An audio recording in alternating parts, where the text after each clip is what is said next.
She's not property. Lone Rancher defied 70 Comanche warriors for love. Caleb Ward lived where maps became guesses. His ranch sat alone on Red Mesa, a dry frontier planet on the edge of human space. The land stretched wide and empty, painted in red stone, pale sand, and sharp shadows. Two suns crossed the sky each day, and when the wind rose, it carried dust so fine it could slip into sealed doors. Caleb liked it that way. He woke before dawn, as he always did, and walked the fence line with a quiet step. His boots were old leather, but the soles had smart grips for loose rock. He checked the posts, listened for the faint hum of the field wire, and watched his cattle, metal-backed grazers that looked like bulls from a distance but moved with smooth, careful joints. They were not alive, but they mattered. They carried crystal cells in their cores, and those crystals powered half the colony towns in this sector. Caleb worked alone because it was simpler. People came with arguments, deals, and trouble. Machines came with clear problems and clear fixes. He had not always been a rancher. Years ago, he wore a badge in the Frontier Corps, the kind of law that tried to keep order between desperate settlers and the dark places beyond. He did not talk about that time. He kept the badge in a small tin box under his bed, along with a few medals he never looked at.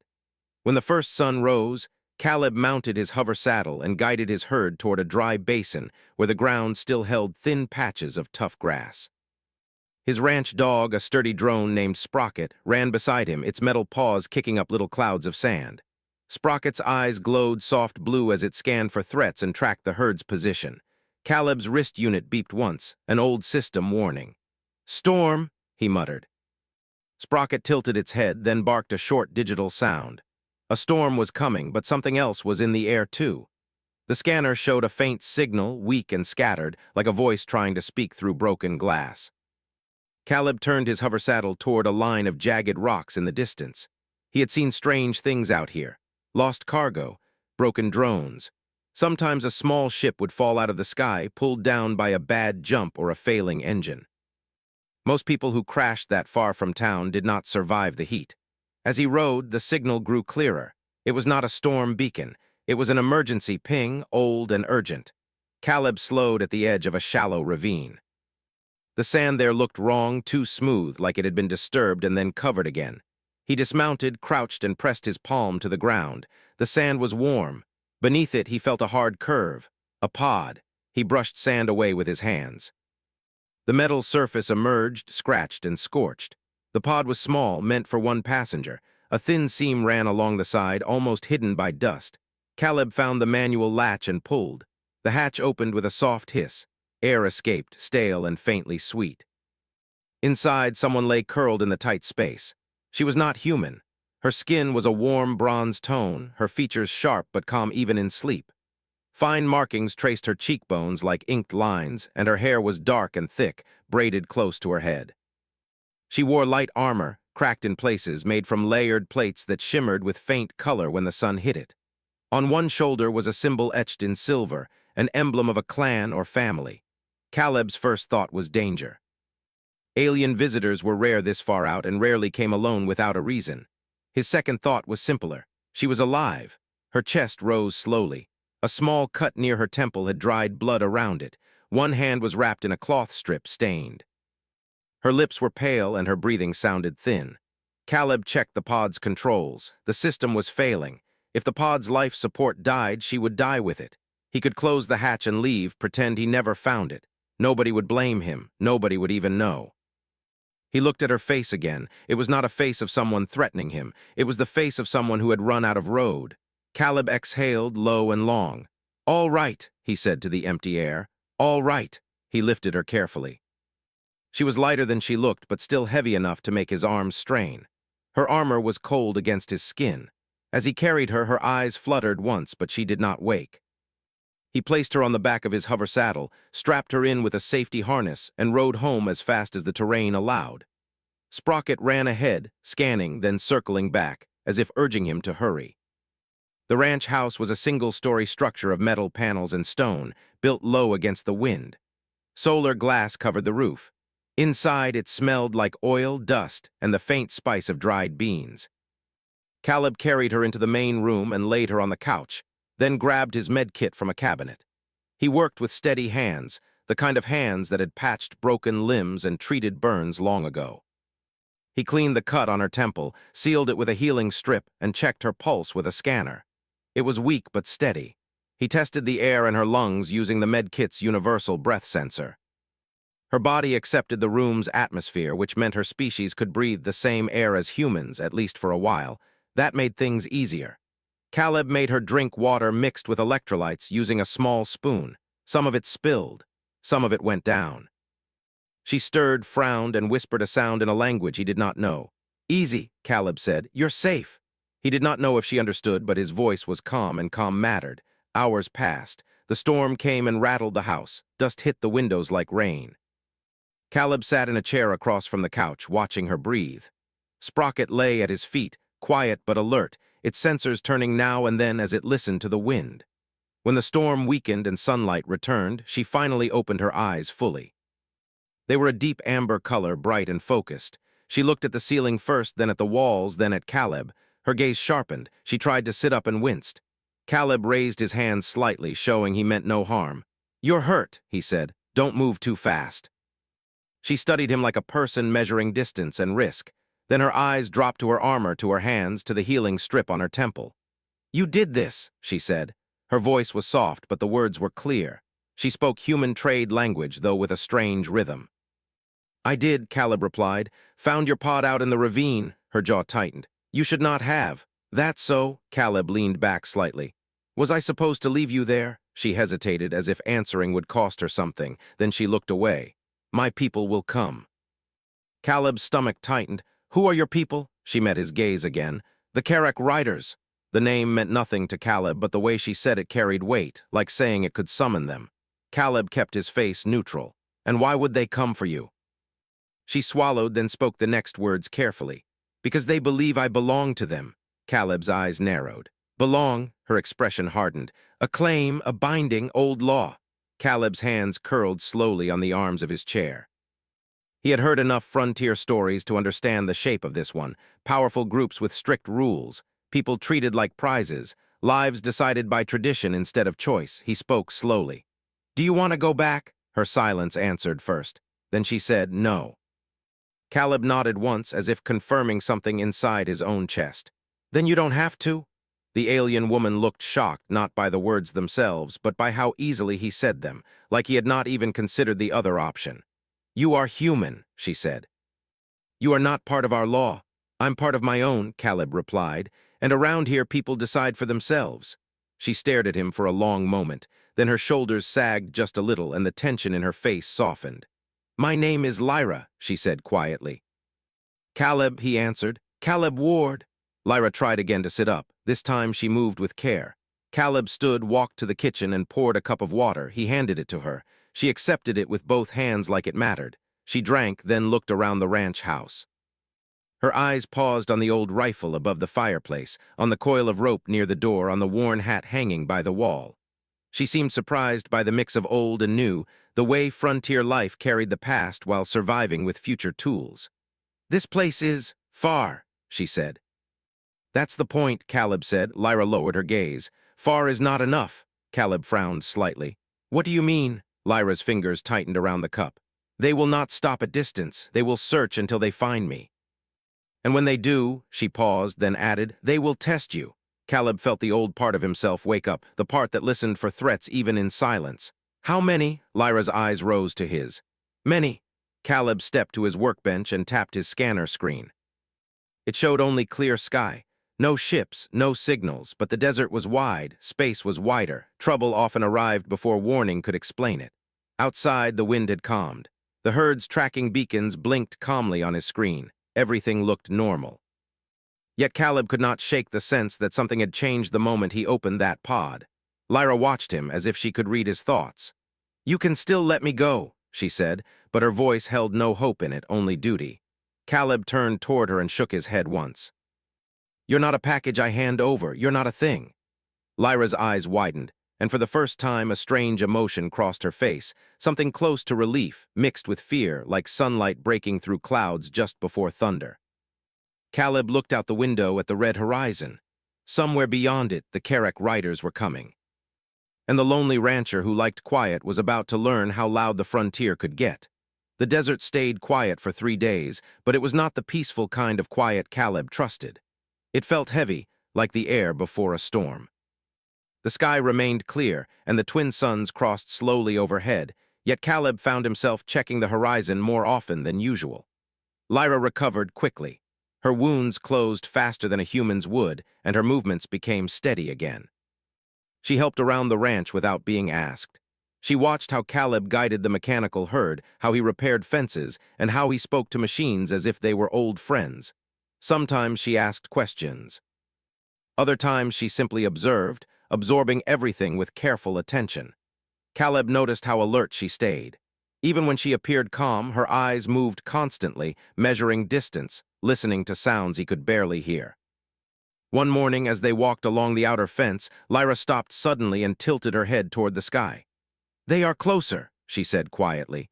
Caleb followed her gaze. The sky looked empty, just pale blue fading into thin clouds. His scanner showed nothing unusual, but he trusted instinct as much as technology. "You feel it?" he asked. She nodded once. "Their ships move quietly, they watch before they arrive." Caleb exhaled slowly. He had hoped for more time. He returned to the ranch house and activated older systems he had not used in years. Hidden sensors blinked awake across the property, small defense drones rose from concealed panels, and warning lights glowed faintly along the fence posts. None of it would stop a large force, but it would give him awareness. Lyra watched him with a mixture of respect and concern. "You prepare as a warrior." "I prepare as someone who wants to stay alive," Caleb replied. "Big difference." She gave a small smile at that. As the day stretched on, tension grew. The herd grew restless, reacting to something unseen. Sprocket moved constantly, scanning the horizon, its tail antenna flicking back and forth. Near sunset, the sky changed. 3 dark shapes appeared far above the red cliffs, descending slowly without sound. Their surfaces reflected the light like liquid metal. Caleb felt his chest tighten as he watched them settle into formation. "They came faster than I expected," Lyra whispered. The ships did not land immediately. They hovered high above the desert, silent and patient. After several minutes, one smaller craft separated and moved toward the ranch. Caleb stood on the porch, arms folded, hat pulled low against the sun. Lyra stood beside him, her posture straight, her expression unreadable. The small craft landed 50 meters away, sand swirling around its edges. A ramp extended and 3 figures stepped out. They were tall, dressed in layered armor similar to Lyra's but heavier, marked with glowing lines that shifted like living light. Their movements were calm and controlled, like hunters who knew they had already surrounded their prey. The one in front removed his helmet. His face carried strong lines and sharp eyes, older than Lyra but similar in features. His gaze settled on her first. "Lyra," he said, his voice steady, "you have caused much trouble." Lyra stepped forward slightly. "I have chosen my path." The warrior's eyes moved toward Caleb. He studied him without speaking for a long moment, as if measuring something deeper than strength. "You are the human who hides her," he said. Caleb shrugged lightly. "I don't hide anyone. She stays because she wants to." The 2 warriors behind the leader shifted slightly, hands near their weapons, but the leader raised a hand to stop them. "Our law is clear," he said calmly. "She is bound to our clan. You interfere with matters beyond your understanding." Caleb met his gaze without flinching. "Maybe, but where I come from, people decide for themselves." Lyra's shoulders straightened slightly at those words. The leader's eyes narrowed, not with anger but curiosity. "You speak boldly for someone alone." "Been alone a long time," Caleb said. "Doesn't make me wrong." Silence stretched between them, thick as the heat rising from the sand. Finally, the leader nodded slowly. "You will not surrender her willingly." "No," Caleb said. The warrior considered this. Instead of ordering an attack, he stepped closer, his movements calm and deliberate. "Our people do not take what is defended with honor without trial," he said. "We will test you. If you fail, she returns with us. If you succeed—" He paused, as if the idea itself was unfamiliar. "Then we will reconsider." Caleb glanced at Lyra briefly. She gave a slight nod, her expression serious. "What kind of test?" Caleb asked. "A series of trials," the leader said. "Strength, endurance, resolve, not to destroy you but to know your worth." Caleb almost laughed. "And if I say no?" The warrior's expression did not change. "Then we take her now." Caleb's jaw tightened. He looked at Lyra again. She met his gaze, silent but trusting. All right, Caleb said at last. I'll play your game. The warrior inclined his head slightly. I am Terk, first blade of the Kerek riders. Prepare yourself. The three warriors returned to their craft and lifted into the sky again, leaving dust swirling in their wake. Caleb exhaled slowly. Well, he muttered, that could have gone worse. Lyra turned toward him. You should not have agreed so quickly. You said they'd come anyway, Caleb replied. At least this way we get rules. She hesitated, then nodded. They value strength and honor above all. They will watch everything you do. Good thing I'm charming, Caleb said dryly. Lyra almost laughed. Night fell slowly. Stars appeared one by one across the sky. The hovering ships remained visible as faint lights above the horizon, like distant moons. Caleb checked his equipment carefully. He cleaned his tools, charged his scanner, and prepared supplies for whatever trials awaited him. Lyra helped without speaking much. When they finally sat down to eat, the air felt heavy with unspoken thoughts. You don't have to do this, she said quietly. Caleb shook his head. Already decided. They may not fight fairly by human standards. Life out here never does, he replied. She watched him for a long moment. Why help me? She asked finally. You did not know me. Caleb leaned back in his chair, thinking. Because nobody should be treated like property, he said simply. Doesn't sit right with me. Lyra lowered her eyes, clearly affected by his words. Outside, the desert wind rose again, carrying the faint hum of distant engines. The trials would begin at dawn. And for the first time in years, Caleb felt the old fire return to his chest, the part of him that had once stood against impossible odds and refused to step aside. He glanced at Lyra, then at the dark horizon beyond the ranch. Whatever came next, he would face it head-on.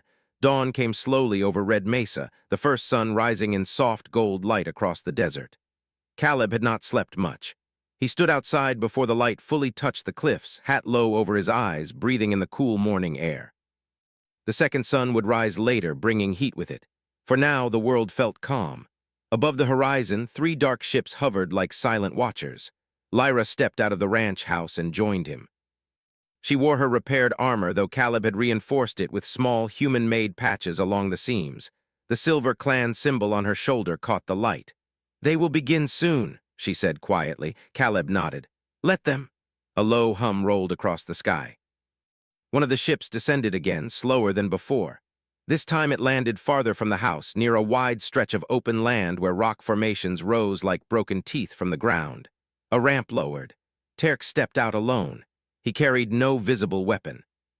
Caleb walked forward to meet him, boots crunching softly against sand. Lyra stayed near the porch, watching carefully. Terk stopped at a respectful distance. His face was calm, but his eyes were sharp. The first trial is endurance, he said. You will cross the shattered ridge before the second sun reaches its peak. No transport, no assistance. Caleb glanced toward the distant ridge. It was a harsh stretch of broken stone and narrow paths, filled with sharp drops and unstable ground. Even with a hover saddle, it was difficult. And if I fall? Caleb asked. You rise, Terk replied, or you fail. Caleb gave a small nod. All right. Without another word, he turned and began walking toward the ridge. The desert felt larger than usual. Each step carried weight, not only from the trial, but from the eyes watching him. Caleb knew the warriors were observing from their ships, studying how he moved, how he reacted. The path grew rough quickly. Sharp stones shifted beneath his boots. Heat from the rising suns began to press down on him. Sweat formed along his brow, but he kept his pace steady. Halfway up the ridge, the ground trembled slightly. Small drones, no bigger than birds, rose from hidden crevices. They did not attack directly, but they created distractions, flashing light in his eyes, sending bursts of wind that made footing uncertain. Caleb narrowed his eyes and adjusted. He slowed down instead of speeding up. He used his rope to anchor himself along steep sections. When a loose rock slid, he dropped low and shifted his weight instead of fighting it. The trial was not about speed. It was about patience. By the time the second sun reached its highest point, Caleb climbed the final ledge and stood at the top of shattered ridge. His shirt clung to his back with sweat. His legs ached, but he stood upright. Across the desert, Terk watched from below. Slowly, the warrior inclined his head. Caleb allowed himself one deep breath before beginning the long walk back. When he reached the ranch, Lyra met him with water. You adapted, she said softly. Didn't feel like much of a choice, Caleb replied, though a faint smile touched his lips. Before he could rest long, the sky shifted again. Terk returned, this time carrying a small metallic device shaped like a disc. The second trial is understanding, Terk said. Beneath your land lies ancient technology. You will enter the old chamber and unlock its core. Caleb frowned. Ancient? Lyra stiffened slightly. There are ruins here, she said. Very old. Caleb had seen stone structures half buried in the sand beyond his outer fence. He had never explored them deeply. He believed some doors were better left closed. Terk placed the disc in Caleb's hand. This will open the entrance. What happens inside depends on you. The warrior stepped back again. Caleb looked at Lyra. She met his gaze steadily. The chamber responds to intention, she said. It does not measure strength, it measures truth. Caleb raised an eyebrow. That sounds comforting. Still, he walked toward the ruins. The entrance lay behind a tall stone wall carved with symbols worn by wind and time. Caleb pressed the disc against a flat surface. A low vibration hummed through the stone. Slowly, a hidden door slid open, revealing a narrow passage leading underground. Cool air flowed outward. Caleb stepped inside. The tunnel was dim but lit faintly by glowing lines along the walls. They pulsed softly, as if reacting to his presence. The path led to a circular chamber with a raised platform in the center. On that platform hovered a small orb of light. As Caleb approached, the orb brightened. Images flickered in the air around him, scenes from his past. The frontier core, a mission gone wrong. Faces he remembered, regret he carried quietly. He stopped walking. The chamber seemed to study him, replaying choices he wished he could change. It was not accusing, but it did not hide anything. Caleb swallowed. He could turn away. He could deny it. But the trial was not about hiding. He stepped forward and placed his hand near the orb. I made mistakes, he said aloud, voice echoing softly. I can't fix them, but I don't run from them either. The orb pulsed brighter. The images shifted, now showing Lyra's escape pod buried in sand, showing him lifting her out. I won't hand someone over just because it's easier, he continued quietly. Doesn't matter how many come asking. The chamber grew silent. Then the orb dimmed and lowered gently to the platform. The wall behind it opened, revealing a second exit. Caleb exhaled slowly and walked out into daylight again. Lyra stood waiting near the entrance. When she saw his face, she understood without words. You passed, she said softly. Feels strange, Caleb replied, like it looked straight through me. It did, she answered. As afternoon turned to evening, tension grew heavier. 2 trials were complete, only one remained. When the suns lowered and the sky turned deep orange, Terk approached once more. This time more warriors stood behind him at a distance, silent and watching. The final trial is resolve, Terk said. Caleb crossed his arms. Meaning. You will stand alone before our circle, Terk explained. You will defend your choice with words, not weapons. Caleb blinked. That's it. For our people, Terk said calmly, words can shape destiny. A wide circle formed in the open desert, lit by small glowing markers placed in the sand. Warriors stood evenly spaced, armor reflecting the fading light.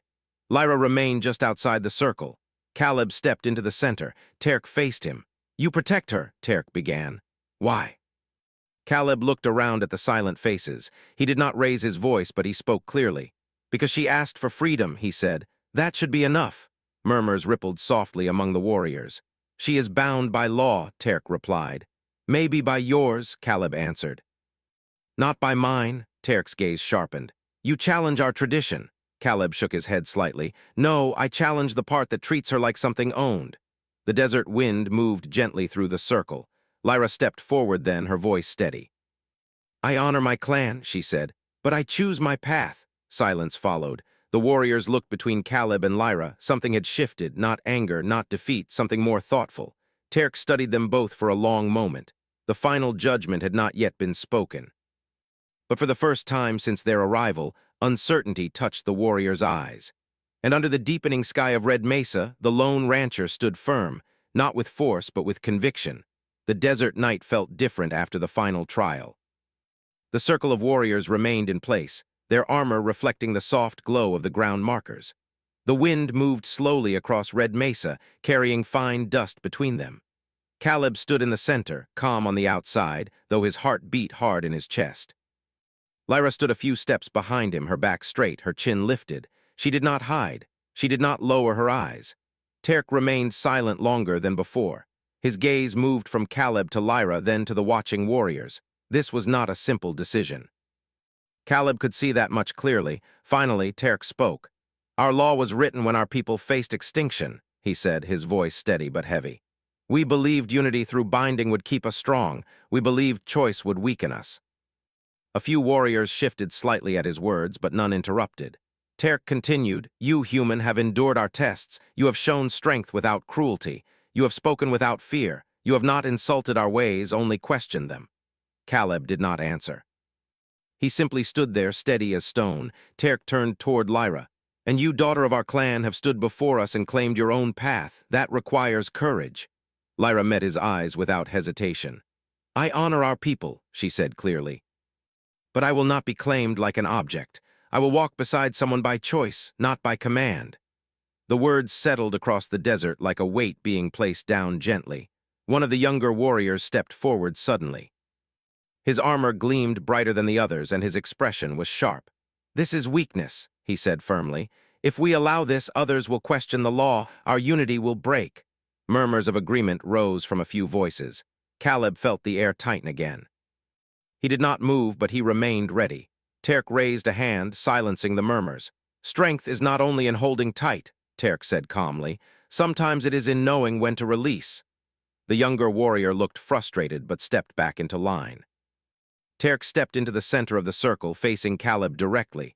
For a moment, the two men, so different in culture, yet alike in stubborn will, stood eye to eye. "You could have surrendered her," Terk said quietly. "You stand alone here, no army, no backup." "Why risk your life for this?" Caleb answered without hesitation. "Because if I didn't, I wouldn't be able to live with myself." Terk studied him carefully, as if measuring the truth behind those words.